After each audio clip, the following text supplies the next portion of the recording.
2800 कोटींच्या TDR प्रकरणात ठामपाने केला सर्वोच्च न्यायालयाचा अपमान.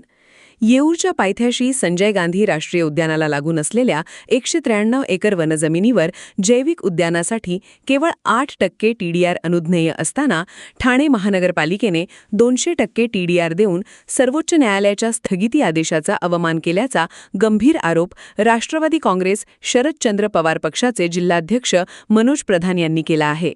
या TDRचे मूल्य तब्बल 2800 कोटी रुपये आहे. प्रधान यांनी दिलेल्या माहितीनुसार ही जमीन ठामपाच्या विकास आराखड्यात जैविक उद्यान म्हणून आरक्षित असून SGNPच्या अतिसंवेदनशील क्षेत्रात येते. UDCPRच्या कलम 11.3.3 नुसार जैविक उद्यानासाठी फक्त 8% TDR देता येतो. तरीही ठामपाने 200% TDR देण्याची प्रक्रिया सुरू केली आहे. मुंबई उच्च न्यायालयाने 20 फेब्रुवारी 2026 रोजी कंपनीला TDR देण्याचे आदेश दिले होते. त्याविरोधात ठामपाने सर्वोच्च न्यायालयात धाव घेतली असता 27 एप्रिल 2026 रोजी सुप्रीम कोर्टाने हायकोर्टाच्या आदेशाला स्थगिती दिली. प्रधान यांचा आरोप आहे की स्थगिती लागू असतानाही 25 मे 2026 रोजी ठामपाने पोलीस बळाचा वापर करून जागेवर ताबा घेतला आणि वनखात्याचे फलक काढले. 29 मे 2026 रोजी ठामपा व डायाभाई कंपनी यांच्यातील तडजोडीची नोंद घेऊन सुप्रीम कोर्टाने याचिका निकाली काढली. 15 मे 2025 रोजी राज्य शासनाने ठामपाला लेखी कळवले होते की जैविक उद्यानाला 200% TDR देणे कायद्याने शक्य नाही. ठामपानेही उच्च न्यायालयात IA 9043 मधून हीच भूमिका मांडली होती. मात्र नंतर त्याच ठामपाने तडजोडीला संमती दिली. भूमिका कोणत्या कायदेशीर मतावर बदलली ते मत सार्वजनिक करा अशी मागणी प्रधान यांनी केली. या प्रकरणी केवळ 4 दिवसात 15,000हून अधिक ठाणेकरांनी स्वाक्षरी अभियान राबवून न्यायालयातील खटल्यातून माघार घेऊ नये अशी मागणी केली होती. मात्र ठामपाने त्याकडे दुर्लक्ष करून तडजोडीचे धोरण अवलंबिल्याचा आरोप केला.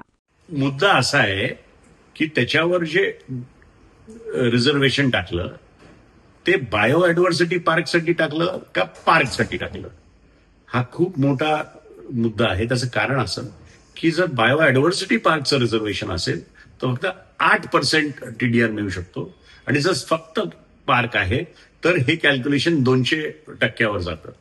म्हणजे जे 2800 कोटी रुपयाचं त्यांना TDR मिळणार आहे ते खरंच जर ते बायोडायव्हर्सिटीचं जर त्याच्यावर रिझर्वेशन असलं तर त्यांना फक्त 112 कोटीचं TDR मिळणार. आता पुढचा मुद्दा असा येतो की जर 82 लाख स्क्वेअर फीट TDR ह्या ठाणे शहरात लोड होणार असेल तर ह्या छोट्या चुकीचा भूदंड हे ठाणे शहरातले सगळे नागरिक यांना सहन करायला लागणार आहे. म्हणजे किमान 18 ते 20 हजार घरं फक्त ह्या TDR वर जनरेट होणार आहे. आज या ठाणे शहरात पाणी नाही, रस्ते नाही, स्वतःचं मलनिसारण केंद्र नाही आणि कुठल्याच सुविधा पाहिजे त्या पद्धतीने नसताना आणखीन 18 ते 20 हजार घरांची जर ही सोय ही TDR मार्फत होणार असेल तर आपण कुठे जातो. दुसरा एक मुद्दा माझ्या समोर आहे की, आणि हा मुद्दा सर्वात महत्वाचा आहे की टायटलच्या अगेन्स्ट आपण सुप्रीम कोर्टमध्ये जायला होतो. आपलं टायटल चॅलेंज करायला पाहिजे होतं तर TMCनी चॅलेंज केलं TDR. ऍक्च्युअली चॅलेंज करायचं होतं टायटल आणि ते करायचं होतं फॉरेस्टनी. पण आम्हाला माहिती अशी आहे की फॉरेस्ट मिनिस्ट्रीला परवानगीच दिली नाही CM ऑफिसमधनं हे चॅलेंज करायला. याचं कारण काय मला अजून कळत नाही.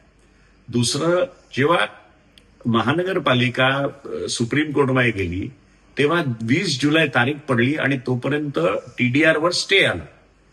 TDR वर स्टे आल्यानंतर तुम्ही मध्येच 29 मेला तुम्हाला गरज काय होती कन्सेंट फाईल करायला आणि तुमची केस मागे घ्यायला. म्हणजे कुठेतरी भ्रष्टाचार झाला, कुठेतरी दायाबाई कंपनी आणि महानगरपालिकेमध्ये काहीतरी ठरलं आणि म्हणून आपण टाकलेली केस आपण वेळेच्या आधी ऑन बोर्ड घेऊन आपण 29 मेला मागे घेतली. याची कारणं आपल्याला शोधायला पाहिजे. तर 29 मेला जर केस मागे घेतली तर 25 मेला जेव्हा याच्यावर स्टे होता तेव्हा स्टे असताना आपण ताबा कसा काय घेतला. म्हणजे तुम्ही सुप्रीम कोर्टचंही कंटेम्प्ट केलेला आहे. सुप्रीम कोर्ट जर स्टे देत आहे तर ती स्टे उठवायच्या आधी तुम्ही कंटेम्प्ट केलाय असं आमचं म्हणणं आहे. त्यामुळे याच्यावर एक गौर झाला पाहिजे. एकंदर म्हणायचं तर 51 वर्ष आता आज पूर्ण झाली, 51 वर्ष केलेल्या एका छोट्या चुकीचं भूदंड हे ठाणे शहरातल्या सगळ्या नागरिकांना पडतंय. ते आम्ही कदापि सहन करणार नाही आणि राष्ट्रवादीच्या माध्यमातून 12 जुलैला सुप्रीम कोर्ट सुरू झालं तर आम्ही 100% याच्या विरोधात, महानगरपालिकेच्या विरोधात, दयाभाईच्या विरोधात आम्ही सुप्रीम कोर्टात जाऊ. दुसरं एक आपल्याला सांगतो की हे पिटिशन आम्ही सुप्रीम कोर्टमध्ये घेऊन जायचं याच्यासाठी सह्या गोळा करायला सुरुवात केली आहे आणि 4 दिवसामध्ये 15,000हून जास्ती ठाणे शहराच्या नागरिकांनी सह्या केलेल्या आहेत. म्हणजे किती संतप्त या विषयावर ठाण्याचे नागरिक आहेत ह्याच्यावरनं ते कळून येईल. कन्झर्वेशन ॲक्शन ट्रस्टचे डेबी गोयंका यांनी म्हटले, ही जमीन अतिसंवेदनशील क्षेत्रात येते. केंद्रीय पर्यावरण मंत्रालयाची परवानगी घेतली का? वनविभागाला स्वतंत्र याचिका दाखल करण्यापासून रोखले का? असे सवाल त्यांनी उपस्थित केले. आम्ही न्यायालयाच्या निर्णयाला आव्हान येत नाही. आमचे प्रश्न खटल्यापूर्वी, खटल्यादरम्यान आणि नंतर प्रशासनाने काय केले याबद्दल आहेत, असे सांगत मनोज प्रधान यांनी 12 जुलै रोजी सर्वोच्च न्यायालयाचे कामकाज सुरू झाल्यानंतर ठाणेकरांच्या वतीने जनहित याचिका दाखल करणार असल्याचा इशारा दिला. ब्युरो रिपोर्ट, जनादेश. आपली माणसं, आपला देश. पाहत रहा जनादेश. कोस्टल रोडच्या नावाखाली खाडी, कांदळवने गिळंकृत, काँग्रेसचा संताप. ठाण्यातील साकेत ते आनंदनगर कोस्टल रोडच्या कामाच्या नावाखाली पर्यावरणदृष्ट्या संवेदनशील खाडी किनारे, कांदळवने आणि पाणथळ जागांवर बेकायदेशीर भराव टाकला जात असल्याचा गंभीर आरोप ठाणे शहर जिल्हा काँग्रेसने केला आहे. या प्रकरणी प्रशासन मूक प्रेक्षक बनल्याचा घणाघात काँग्रेसचे जिल्हाध्यक्ष राहुल पिंगळे यांनी केला.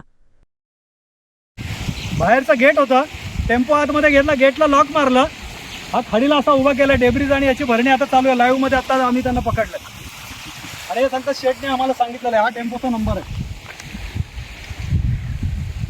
किती दिवसापासून टाकता इथे? हा, अरे खाडीमध्ये भरणी करायला बंदी आहे इकडे, इथे मँग्रोव्ह आहे. हम लोग को सामने हमारे दिखा है, इधर सामने हम लोग आए. हे बघा, दिवस आहे. दाखव.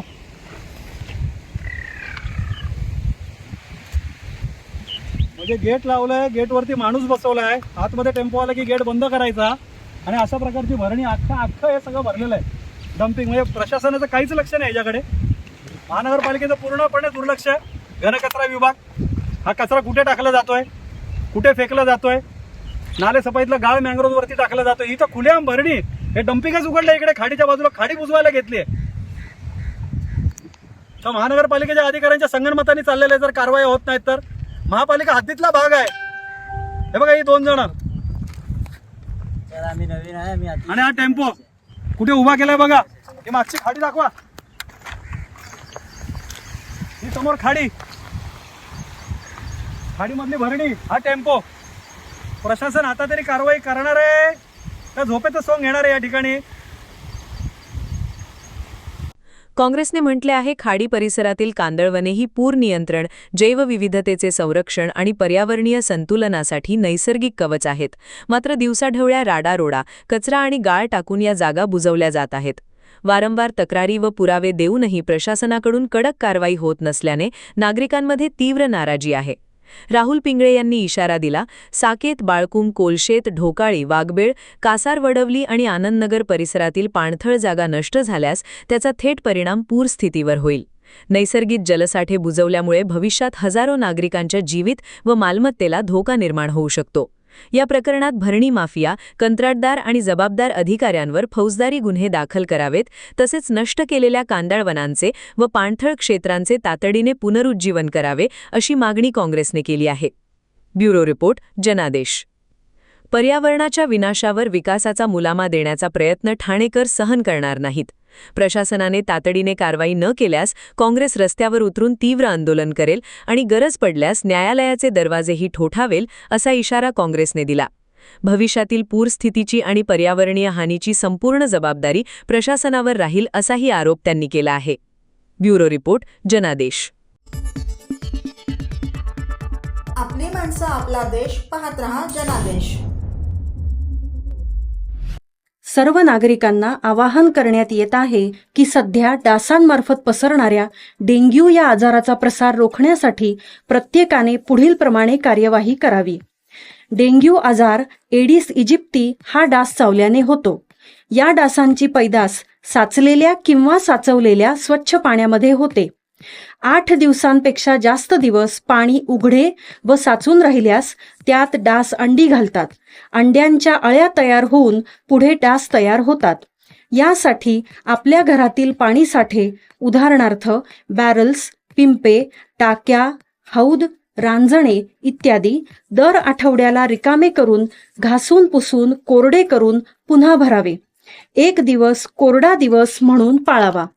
पाणी साठ्यांना घट्ट झाकणे बसवावीत किंवा जुनी साडी, चादर, धोतर यांनी बांधून झाकून ठेवावीत, म्हणजे डास त्यात जाऊन अंडी घालणार नाहीत. घराच्या गच्चीवर, आजूबाजूला, अंगणात कोठेही पाणी साचू देऊ नये. भंगार सामान उघड्यावर टाकू नये. उदाहरणार्थ टायर्स, प्लास्टिक सामान, कुंड्या, टाकाऊ वस्तू इत्यादी. अशा सामानात पावसाचे पाणी साठून त्यात डेंग्यूच्या डासांची पैदास होते. घरातील कूलर्स, फ्रीजच्या पाठीमागील ट्रे हे देखील वेळोवेळी कोरडे करावेत. लक्षात ठेवा, नुसत्या फवारणीने डास घनता कमी होत नाही, तर त्यासाठी डास पैदास ठिकाणे नष्ट करणे ही आपल्या सर्वांची जबाबदारी आहे. कोणताही ताप अंगावर न काढता जवळच्या शासकीय रुग्णालयात मोफत औषधोपचार घ्या. अशा प्रकारे नागरिकांनी सहकार्य केल्यास डेंग्यूचा प्रसार रोखणे सहज शक्य आहे.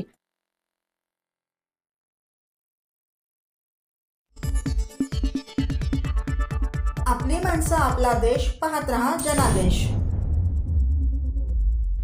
पावसात सेफ्टी बेल्ट शिवाय उंचीवर काम, मजुरांचा जीव धोक्यात. ठाणे पश्चिमेतील माण परिसरात बांधकाम सुरक्षेचा गंभीर प्रश्न समोर आला. द वेराटन शेजारील नीलकंठ ग्रीन्स मॅग्नोलियाज या प्रकल्पाच्या ठिकाणी मजूर पावसाळी हवामानातही कोणत्याही सुरक्षा साधनांशिवाय उंचीवर काम करताना आढळले. प्रत्यक्षदर्शींनी दिलेल्या माहितीनुसार सकाळी पाऊस सुरू असतानाही काही मजूर इमारतीच्या बाहेरील भागात स्लॅबवर काम करत होते. त्यांच्या कमरेला सेफ्टी बेल्ट नव्हता, पायात योग्य शूज नव्हते आणि हेल्मेटही अनेकांनी घातले नव्हते. ओले लोखंडी सळ्या व निसरडी जागा यामुळे तोल जाऊन गंभीर अपघात होण्याची शक्यता होती.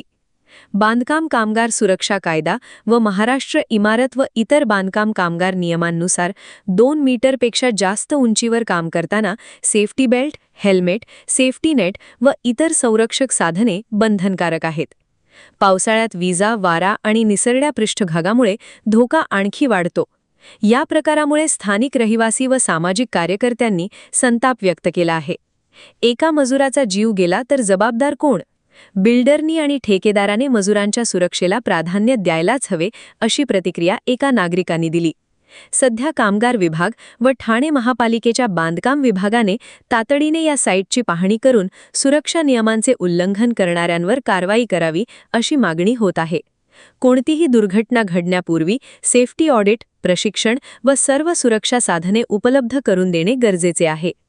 ब्युरो रिपोर्ट, जनादेश. आपली माणसं, आपला देश, पाहत रहा जनादेश. रायते अंगणवाडीत ऑलिम्पिक दिन उत्साहात साजरा.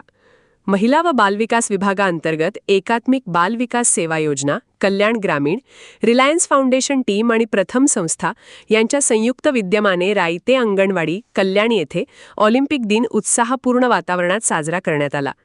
या कार्यक्रमात आंतरराष्ट्रीय सुवर्णपदक विजेत्या ॲथलीट खेळाडू मौमिता मंडल आणि सोनिया भाशिया यांनी उपस्थित राहून बालकांसोबत विविध खेळ खेळले, तसेच त्यांच्याशी संवाद साधून क्रीडा क्षेत्रातील अनुभव सांगितले. कार्यक्रमादरम्यान बालकांमध्ये खेळांविषयी आवड निर्माण व्हावी, त्यांचा शारीरिक व मानसिक विकास व्हावा, तसेच लहान वयातच क्रीडा संस्कार रुजावेत, या उद्देशाने विविध उपक्रमांचे आयोजन करण्यात आले. मौमिता मंडल आणि सोनिया भाशिया यांनी बालकांना नियमित व्यायाम, खेळ आणि शिस्तबद्ध जीवनशैलीचे महत्त्व पटवून दिले.